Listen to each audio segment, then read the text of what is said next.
আসসালামু আলাইকুম রহমতুল্লাহি ওয়াবারাকাতু। আশা করি সবাই ভালো আছেন, সুস্থ আছেন। আপনাদের মাঝে বারবার আসতে হয় ছোট্ট ছোট্ট কিছু নির্দেশ নিয়ে, যে নির্দেশগুলো আমাদের জন্য, আপনাদের জন্য অত্যন্ত জরুরি প্রয়োজন।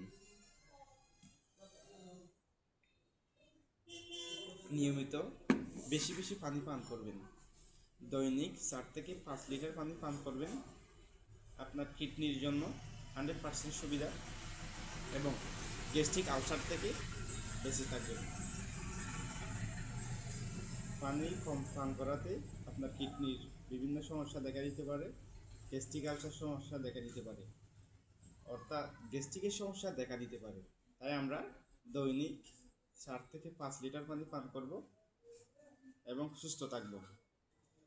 সচেতন থাকা অত্যন্ত জরুরি প্রয়োজন। একটা মানুষের সচেতনতা অনেক দূর নিয়ে যায়।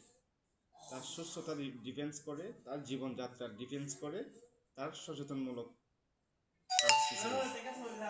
ভালো থাকবেন, সুস্থ থাকবেন। দোয়া করি আল্লাহ আপনাদের দীর্ঘ হায়াত, দীর্ঘ সুস্থতা দান করুক। আল্লাহ হাফেজ।